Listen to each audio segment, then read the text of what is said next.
One of the many perks of living in Portland is its proximity to the Columbia River Gorge. Throughout the 85 miles of this national scenic area, there are countless trails, wildflower meadows, waterfalls, and scenic overlooks. However, word has definitely gotten out about this, and for the more popular trails like Dog Mountain, Multnomah Falls, Angel's Rest, it can be impossible to find parking, much less a moment of solitude. Fortunately for us, there are still plenty of lovely spots to ramble around the Columbia River Gorge that have escaped popular consciousness. One of my favorites of these is the Weldon Wagon Road. Unlike most hikes in the Columbia River Gorge, this one doesn't actually start next to the Columbia River. Instead, the trailhead is about 10 minutes north of the town of White Salmon, or about a 90-minute drive east from Portland. The trail was actually built on the remnants of an old wagon road, and there's an interesting little history behind it. So basically, in 1911, the Weldon Wagon Trail was built across this steep slope in order to help settlers ship their fruits from the top of the hills down to the town of Husum. Its use faded in the 1920s along with the apple boom. But in the 1990s, it was converted into a public use trail, which, fortunately for us, still exists today. There's something extremely and intangibly satisfying about this route. At just 5 miles out and back, it's doable in 2 or 3 hours, and with 1,200 feet of elevation gain over that distance, it'll get your blood pumping, but won't exactly leave you winded. And there's a good little list of pros that shoot it into my favorites category.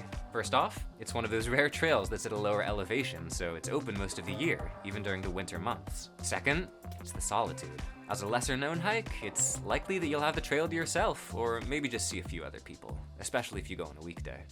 There you go. We're the only ones here today. The start can be a little confusing, but we're gonna go up and around the gate this way. The trail starts on a gravel parking lot. You walk about 0.2 miles down an old logging road before shooting off to the right into a second-growth grove of firs. After about half a mile on this trail, you break out into a serene grassland peppered with old oak trees. You keep ascending, and pretty soon, the face of Mount Hood pops over the south ridge. Continuing up, the trail cuts across a massive furrowed ridge, which brings me to my favorite part of the trip. There's something cerebral and almost disorienting about standing right here. If you've spent any time in the eastern part of the gorge, you're probably already a bit familiar with this kind of landscape, but from a very different experiential perspective. If you drive towards eastern Oregon, the smoothly ridged giant hills are omnipresent, and these ridges tend to blend together as they roll by into a comforting, seamless visual landscape. But on the Weldon Wagon Trail, there is just one of these ridges, clearly distinguished from the rest of the land around it, and you are standing on it. It's bite-sized, yet all-encompassing. Instead of gently rolling by, it stands still with you. Something about the angles and patterns in the ground settles my consciousness into a slightly altered state that's comforting and calming. And, of course, imagining pioneers over a century ago driving their wagons down the spot that I'm standing just enhances the sense of stepping out of time. Okay, you're already halfway through the trail, so you continue on up the ridge and into an Oregon white oak conservation area. After hooking around back north in this forested section, you start to pass a few no trespassing signs, with connector paths leading to private residences. Don't worry though, as long as you stay on the main trail, you're fine. Toward the end, you pass an exquisitely beautiful, haunted-looking old oak. You pass a festive-smelling grove of pines on your right, and some decrepit-looking farm equipment. Before the trail ends, it's Sanborn Road. After a breather, you just return the way you came. Something I consistently notice about longer hikes and backpacking trips is that my sense of optimism and gratitude are somehow renewed along the way. This trail is special in that I get the same sort of anti-despair booster from just a little short ramble. So, if you're feeling down and out or just need a breath of fresh air, lace up your boots and hit that trail. And now, to help you remember everything we just talked about, here's a little trail tune for you. It's the Weldon Wagon Road, the Weldon Wagon Road. Killer views up to Mount Hood and old white groves of oak.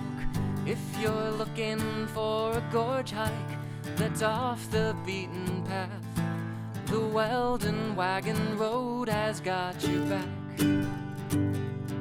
Still hikeable in winter, it's got wildflowers in spring. A perfect workout at 1,200 feet of elevation gain.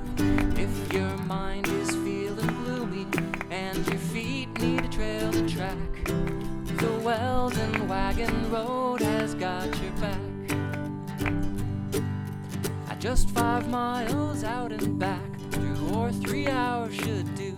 And on the way back, you can stop by White Salmon for a brew or two. There's deer and squirrels and wood woodpeckers and lizards on the path. The Weldon Wagon Road has got your back. Built in 1911 as an apple shipping lane by Elwyn Weldon and Henry Hindman, locals with crazy names. Watch out for poison oak and put the sunscreen in the pack. The Weldon Wagon Road has got your back.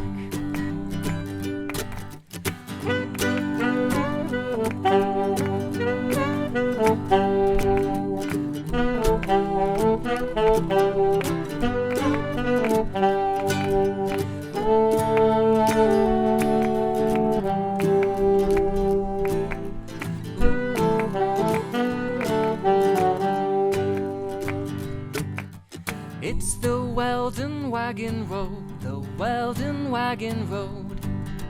Killer views up to Mount Hood and old white groves of oak. If you're looking for a gorge hike that's off the beaten path, the Weldon Wagon Road has got your back. The Weldon Wagon Road has got your back.